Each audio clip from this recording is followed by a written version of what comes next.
Livro Vem Andar sobre as Águas, autor John Ortberg, narrado por Valquíria em nosso canal Declarando Vida.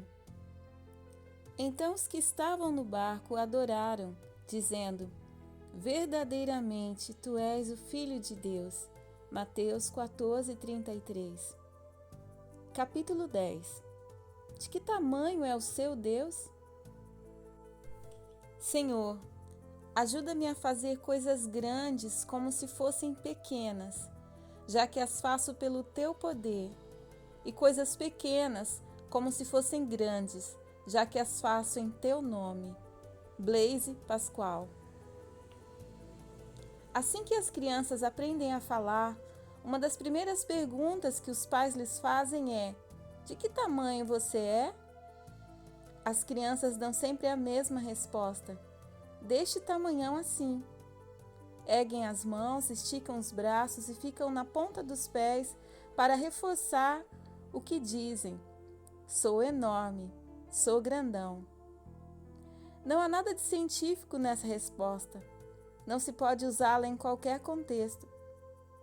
Por exemplo, se sua esposa lhe pergunta: você acha que meus quadris são grandes demais? É melhor não abrir os braços e muito menos exclamar: seus quadris são deste tamanhão assim. Ensinamos nossos filhos a dizer isso porque queremos que prestem atenção ao próprio crescimento. Sabemos como é importante o modo como pensam de si mesmos. Não queremos que se vejam como pessoas frágeis, pequenas, a quem falta a força necessária para lidar com os desafios da vida. Mas agora tem uma pergunta mais importante para fazer: de que tamanho é o seu Deus? Qual o tamanho de Cristo em sua vida? Dale Bruner observa que, no relato da caminhada de Pedro sobre as águas, encontramos as palavras capazes de acalmar as tempestades que amedrontam o povo de Deus. Coragem, sou eu. Não tenham medo. Mateus usa a grande, misteriosa, auto-revelada versão do nome de Deus. Eu sou o que sou. Eu sou me enviou a vocês. Como diz Bruner, não se trata aqui de um simples olá em cima da água. É o Divino Senhor se dirigindo à sua igreja em necessidade. As boas novas da história estão nessa maravilhosa saudação. Jesus pretende que seus seguidores, propensos ao medo, entendam que a terra está nas mãos de um Senhor infinito, cujo caráter e competência merecem confiança. O negócio é o seguinte, pessoal, diz ele: coragem, sou eu, não tenham medo. Tenho plena convicção de que o modo como vivemos é consequência do que imaginamos ser o tamanho do nosso Deus. O problema de muitos de nós está em imaginarmos um Deus pequeno demais. Não nos convencemos de estarmos seguros nas mãos de um Deus competente, onisciente, onipresente. Pela manhã, depois que nos levantamos, o que acontece se temos um Deus pequeno? Vivemos um estado constante de medo e ansiedade, pois tudo depende de nós. Nosso humor é governado pelas circunstâncias. Vivemos em um universo que nos deixa vulneráveis demais. Quando temos a chance de compartilhar nossa fé, nos retraímos e se formos rejeitados ou não encontrarmos as palavras certas. Tudo depende de nós. Não podemos ser generosos porque nossa estabilidade financeira depende de nós. Quando precisamos abordar alguém com palavras duras ou lançar-lhe um desafio, tendemos a evitar ser duros demais. Isso porque, se não vivemos seguros de sermos aceitos por um Deus grande, tornamos-nos escravos do que os outros pensam a nosso respeito. Se deparamos com a tentação de dizer palavras enganosas para evitar a dor, é provável que o façamos. Podemos tentar ficar com um crédito por alguma coisa que não nos pertence, pois não confiamos em um Deus grande, que vê em secreto e um dia nos retribuirá na mesma medida. Se alguém fica louco da vida conosco ou nos desaprova, deturpamos tudo. Não nos sentimos seguros, mesmo sabendo que um Deus gigantesco cuida de nós. Quando os seres humanos encolhem a Deus, fazem orações sem fé, obras sem paixão, serviços sem alegria, sofrimento sem esperança, o resultado é o medo, o retrocesso, a perda da visão e o fracasso em perseverar. Qual o tamanho de Jesus? Certa vez, eu e alguns amigos caminhávamos pela praia de Newport, Califórnia. Passávamos em frente a um bar quando uma briga que havia começado lá dentro veio parar na calçada. Parecia a cena de um velho filme de faroeste. 3 homens espancavam um oponente solitário que sangrava bastante. Precisávamos fazer alguma coisa. Avançamos para apartá-los, para advertir os agressores de forma bem direta que a briga acabara. Infelizmente, não tenho muita experiência nesse tipo de coisa. Faltei no dia da aula do seminário em que foi ensinado como pôr fim a uma briga de bar. Passáramos tempo demais dentro da igreja para dominarmos a linguagem mais eficaz naquele tipo de intervenção. Muito bem, pessoal, podem parar com isso, estou falando sério. Funciona muito bem com crianças de 3 anos de idade na igreja, pois sabem que você pode recorrer a seus pais, mas com gladiadores tarimbados, movidos a uma quantidade razoável de uísque e testosterona, não funciona tão bem. Para ser franco, também não é sempre que dá certo com crianças de 3 anos. Apartar brigas de bêbados não é uma área de paixão ou competência espiritual para mim. Mas alguém precisava fazer alguma coisa, então saímos do barco. Falamos com eles em tom profético e em seguida preparei-me para a primeira luta de boxe desde meu ingresso no grupo de diaconia de uma igreja. No entanto, os arruaceiros nos encararam com medo nos olhos e começaram a se afastar disfarçadamente. Fui pego de surpresa, a ponto de quase detê-los para perguntar o que acontecera. Foi então que olhei para trás e deparei com um dos maiores homens que já vi na vida. Devia trabalhar como segurança do bar. De repente, enchi-me de respeito pela profissão. Diria que o homem media entre 1,90 e 2 metros e pesava uns 120 quilos, dos quais 2% no máximo eram de gordura. Se Hércules tivesse se casado com Xena, a princesa guerreira, aquele poderia ter sido o filho deles. Nós chamávamos de Mongo. Não na frente dele, claro. Mongo não disse uma palavra. Limitou-se a ficar ali parado, exibindo os músculos salientes. Parecia desejar que alguém tentasse ir para cima dele. Aquela era a sua área de competência que o empolgava, no qual era poderoso. Ele tinha o dom espiritual de apartar brigas. Naquele instante, minha atitude mudou. A gente que não veja mais vocês por aqui. Éramos pessoas diferentes, porque contávamos com o grande Mongo. Eu estava disposto ao confronto com convicção e firmeza. Enchera-me de coragem e confiança. Senti-me livre da ansiedade e do medo. Estava pronto para servir alguém que precisasse de ajuda. Por quê? Porque Mongo se aproximara. Eu conhecera uma mongofania. Convenci-me de que não estava sozinho. O meio de uma briga de bar era um lugar seguro para mim. Se acreditasse que Mongo estaria por perto 24 horas por dia, os 7 dias da semana, adotaria uma abordagem diferente da vida. Mas não é assim que acontece, claro. Não posso andar por aí com o Mongo do meu lado o tempo todo, o que é muito bom. Porque não preciso dele. Tem alguém maior que Mongo comigo o tempo todo. Coragem, ele diz, sou eu, não tenha medo. Acredito nisso, faz parte de minhas convicções.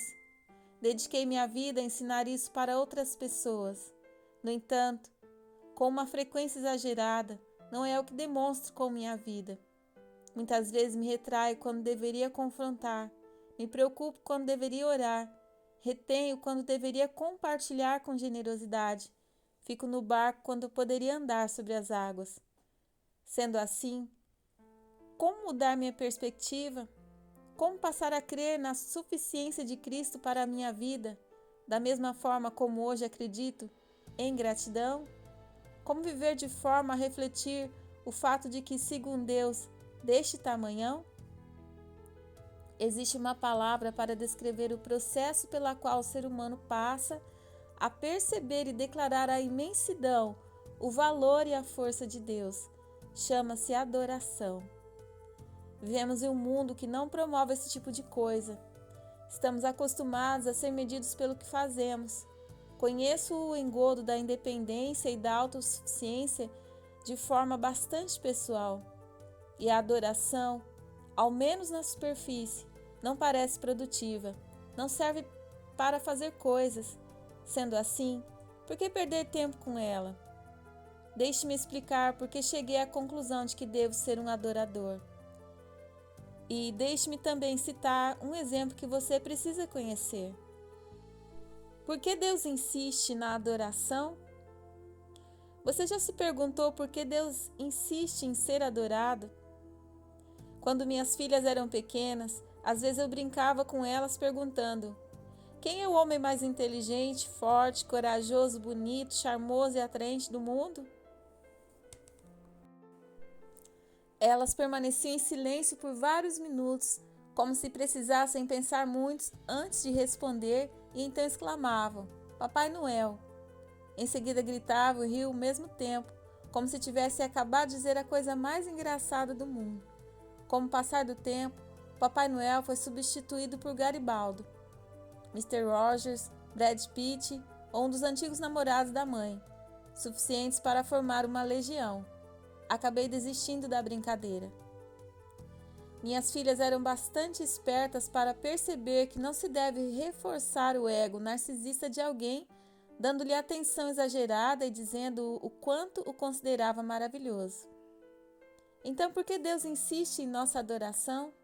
Será que Ele precisa mesmo de todo um planeta cheio de criaturas gastando enorme quantidade de tempo e esforço para citar formas de lhe dizer o quanto é maravilhoso? Ele já não sabe disso? A adoração não visa satisfazer necessidades egocêntricas de Deus, mas Ele nos fez de tal forma que, ao experimentarmos alguma coisa extraordinária, tenhamos necessidade de louvá-lo. A experiência fica incompleta enquanto não a cercamos de palavras. Quando vemos um geyser pela primeira vez, um arco-íris duplo, um ninho de garças do qual os filhotes se prepararam para alçar o primeiro voo, alguma coisa em nosso espírito exige que expressemos a alegria recebida. Conta uma antiga história que Deus chegou para Pedro e disse que iria punir determinado pastor, apaixonado por golfe a ponto de faltar à igreja para ir jogar. Um domingo, o velho reverendo se supera. Pela primeira vez, acerta um buraco antes de esgotar o número máximo de jogadas.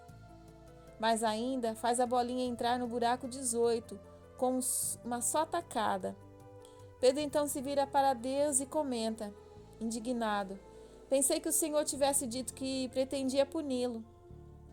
Ao que Deus lhe respondeu: é o que acabo de fazer. Para quem ele vai contar o que aconteceu hoje? Quando encontramos alguma coisa admirável em outra pessoa, em geral preferimos não dizer nada. Nossa vontade assume um novo formato. Por exemplo, se você é solteiro e vê uma mulher de grande caráter moral, charme e beleza física, para quem gostaria de expressar sua admiração?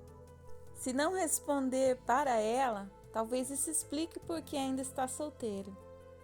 Devemos adorar a Deus não por causa de uma necessidade de seu ego, mas porque sem a adoração, nossa experiência e prazer em Deus não estão completos. Adoramos a Deus não tanto porque Ele precise, mas porque nós precisamos. Eu tenho de adorar. Tenho de adorar porque sem isso posso esquecer que há um grande Deus ao meu lado e passar a viver com medo. Tenho de adorar, porque sem isso posso esquecer de seu chamado e começar a viver em um espírito de preocupação exclusiva comigo mesmo. Tenho de adorar, porque sem isso perco a noção de maravilhamento e gratidão e sigo pela vida fora com uma venda nos olhos. Tenho de adorar, porque minha tendência natural é pender para a autoconfiança e independência obstinada. Creio que a história de Pedro andando sobre as águas não acaba daquele jeito por mero acidente. Quando entraram no barco, o vento cessou. Então os que estavam no barco adoraram, dizendo: verdadeiramente, tu és o Filho de Deus. Este padrão ocorre repetidas vezes nas Escrituras e também precisa fazer parte da minha vida. Deus se revela. Refletimos naquilo que Deus tem feito e respondemos com adoração, e nosso entendimento acerca de Deus aumenta. Jesus vem passando. Isso pode acontecer de modo dramático, uma sarça ardente, uma coluna de fogo andando sobre as águas. Mas, em geral, acontece de maneira fácil de passar despercebida, uma voz mansa e tranquila, na pessoa de um bebê em uma manjedoura obscura. Deus pode passar por você nas palavras reconfortantes de um amigo ou na beleza de um dia de primavera, quando a terra começa a voltar à vida e você percebe, de fato, os céus declaram a glória de Deus. Às vezes, ao sair do barco, vejo Jesus passando e também um Deus maior do que eu imaginava. Um amigo e eu passamos 2 semanas pregando na Etiópia, ainda sob governo marxista. As igrejas subterrâneas que me convidaram perguntaram se poderíamos levar 50 Bíblias de estudos para eles. Eu tinha minhas reservas quanto ao contrabando de Bíblia, mas decidimos fazer uma tentativa. As igrejas a que servíamos doaram as Bíblias necessárias. Pouco antes de partirmos, uma mulher se aproximou e colocou mais um exemplar em minhas mãos, totalizando 51. Como não podia deixar de ser, o agente alfandegário abriu uma das malas e confiscou as Bíblias. Poucos dias mais tarde, recebemos um telefonema. O oficial-chefe da alfândega convidara os líderes das igrejas para uma entrevista. Tememos pelo pior. Na Etiópia, os líderes das igrejas passavam tanto tempo na cadeia que costumavam chamá-la universidade, ou seja, um lugar para onde Deus mandara seus líderes quando queria que crescessem de verdade, como José da Bíblia. Alguns chegavam a assumir o comando quando os guardas queriam descansar. Tiravam as balas dos rifles e os entregavam aos prisioneiros cristãos para que ficassem vigiando até voltarem. Na melhor das hipóteses, esperávamos conseguir as Bíblias de volta por meio de suborno. Imagine nossa surpresa quando o oficial disse: essas Bíblias são ilegais. Podem levá-las com vocês, mas sob uma condição: não digam nada para ninguém. E quero uma para mim. Meu Deus, ficou um pouco maior naquele dia. O Senhor passou por ali. É desse tamanhão. Sempre que alguém sai do barco, o Deus dele se torna um pouco maior. Refletimos o que Deus tem feito. A versão de Marcos sobre a caminhada de Pedro sobre as águas diz que os discípulos ficaram surpresos porque o coração deles estava endurecido. Eles ainda não tinham olhos para ver que Deus se revelara em Jesus. Quando paro para refletir em tudo o que Deus tem feito, procuro suavizar a dureza do meu coração. Em vez de andar o dia inteiro com vendas nos olhos, observo tudo. Os psicólogos falam de uma condição humana bastante comum, a que costumam chamar dispersão. Na dispersão, o corpo está presente, mas a mente para em outro lugar qualquer, no piloto automático. De vez em quando, muitos de nós sofremos de dispersão. Para alguns, ela se tornou um modo de vida. Deixe-me dar um exemplo. Vou lhe fazer algumas perguntas e você dará a primeira resposta que lhe vier à cabeça. Faça isso em voz alta se estiver sozinho. A borracha é extraída de uma árvore que se chama? O vapor que sobe do fogo se chama? O som produzido pelo sapo se chama? A parte branca do ovo se chama? Na última, se você não disse gema, significa que é menos disperso que eu. Às vezes, a dispersão consegue infectar uma igreja inteira. Um colaborador da revista The Christian Century contou que uma congregação deixara todos os seus cultos preparados em um computador. Quando precisavam oficiar um funeral, bastava reproduzir a liturgia que haviam utilizado da última vez, substituindo apenas o nome, por exemplo, Edna. Em todos os lugares em que constava o nome do defunto anterior, por exemplo, Mary. Em uma ocasião, tudo corria muito bem, até chegar a hora de repetir o credo apostólico. Em uníssono, todos os presentes leram, pelo Espírito Santo, nascidos da Virgem Edna. A dispersão é uma das principais coisas que nos mantém afastados da adoração. Por irônico que pareça, vivemos em uma época que tenta eliminar o mistério, mas depois sente falta dele. Temos identificadores de chamadas. Conseguimos saber o sexo dos bebês antes que nasçam. Um sofisticado sistema de contagem de votos anuncia quem foi eleito antes do fim da votação. Os programas de TV revelam segredos que os mágicos sempre mantinham escondidos. Destruímos a surpresa para em seguida ansiarmos por ela. Mas Deus é grande demais para essas pessoas que matam a surpresa. Portanto, devemos refletir um instante. Fazemos uma pausa para considerar o milagre, chamado vida, que leva os pulmões a se encherem de ar sem que ninguém lhes ordene, os olhos a se abrirem pela manhã, ressuscitando-nos a cada novo dia depois de uma mini morte de sono. O que faz tudo isso acontecer? Fazemos uma pausa para pensar na música que é para os ouvidos atender ao telefone e escutar papai. São apenas moléculas de ar soprando em uma configuração que aprendemos a reconhecer, mas formam um som tão doce que 15 anos depois ainda não nos cansamos de ouvi-lo. Como moléculas de ar batendo em tímpano conseguem produzir tamanha alegria? Enquanto escrevo essas palavras, observo os botões rosados de uma macieira silvestre à beira de um lago tranquilo, sob um céu claro e sem nuvens. Meu mar da Galiléia particular. São apenas cores, radiações eletromagnéticas, capazes de produzir nos olhos uma sensação característica. Mas por que me deixam tão contente por estar vivo? De onde vem tanta beleza? O Senhor está se aproximando.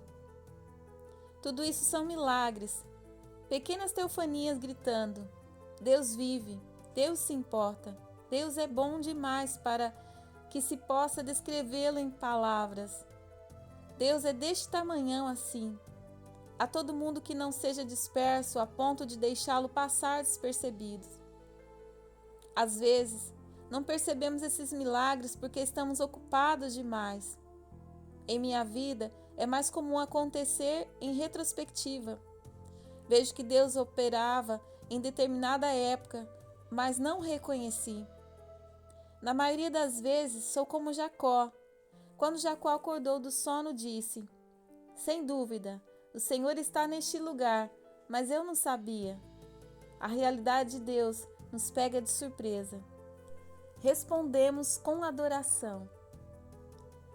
Responder com adoração significa mais que a simples frequência regular a cultos de louvor. Às vezes, quando penso nas verdadeiras guerras envolvendo a adoração de nossos dias, tento imaginar discussões semelhantes acontecendo no pé do Monte Sinai, depois que o povo de Deus saiu do Egito e as águas abriram caminho para uma estrada temporária e o faraó e seu exército morreram afogados.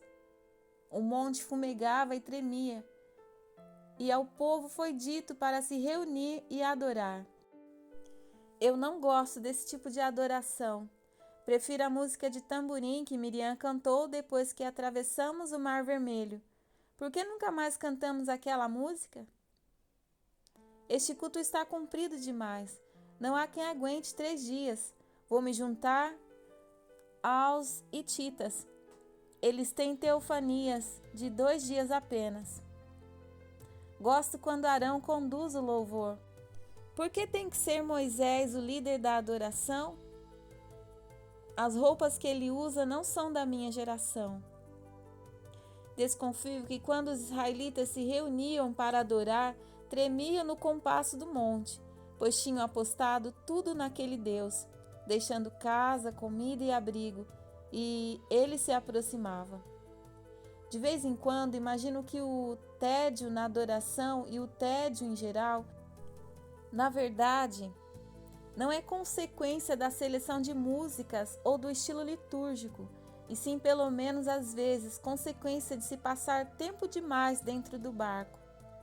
Quando nos encontramos com esse Deus, Senhor dos montes e das tempestades, trememos. O que nos leva à questão do temor de Deus. A Bíblia diz que o temor do Senhor é o princípio da sabedoria. Hoje não se fala muito a esse respeito. As imagens que fazemos de Deus são menores e nos proporcionam maior conforto. Os anjos, por exemplo, passaram de seres espirituais que inspiravam pavor a convenientes guardas pessoais.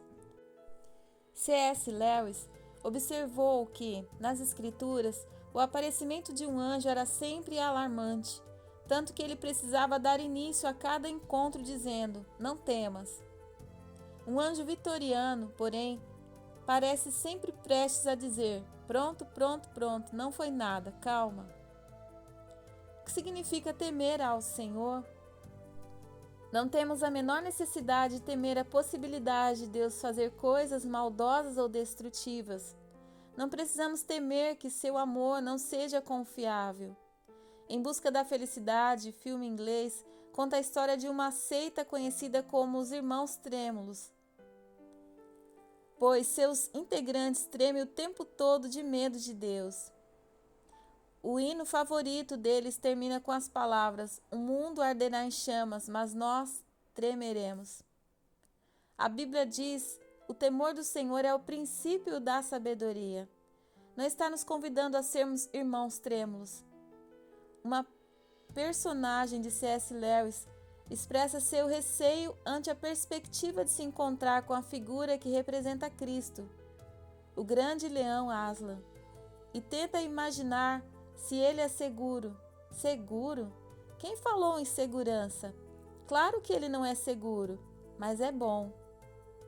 Esse medo implica reverência e respeito, o reconhecimento saudável de quem é Deus, e também no reconhecimento de nossa condição de seres caídos. Lembre-se da definição de medo que estudamos no capítulo 6. Foi feito para chamar nossa atenção para o perigo de forma que possamos evitá-lo. Mas a adoração também me lembra de que chegará o dia em que nossa condição de caído será inteiramente restaurada. Naquele dia, compreenderemos o pleno significado de dizer: o perfeito amor expulsa o medo. Quando adoramos, aguardamos o dia em que o medo será vencido e destruído como o pecado, a culpa e a morte.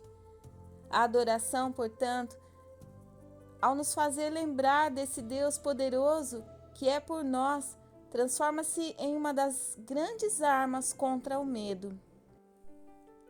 Dallas Willard escreve: a alegria e o prazer santo são o maior antídoto contra o desespero e o manancial de gratidão genuína, do tipo que começa nos dedos dos pés, se espalha pelos quadris e pelo diafragma, até chegar ao topo da cabeça, fazendo voltar nossos braços e olhos e voz para cima, em direção ao bom Deus. Pode ser que esse tipo de adoração ocorra com bastante naturalidade para você, mas não é o meu caso. Fui criado na Igreja Batista Sueca e os suecos não são adoradores expressivos por natureza, daqueles que cantam e dançam segurando candelabros. Um sueco extrovertido mantém os olhos não nos próprios sapatos, mas nos seus enquanto conversa com você. Quando um sueco fica muito entusiasmado, a gente sabe porque ele diz coisas como: sim, claro, pode apostar que sim, meu amigo. E se lembrará dessa explosão de sentimentos durante anos. Tive de aprender a responder com adoração. Max De Pree disse que a primeira tarefa de um líder é definir a realidade. Deus, sendo líder por excelência, leva essa tarefa muito a sério, e a adoração relaciona-se por completo com definição de realidade.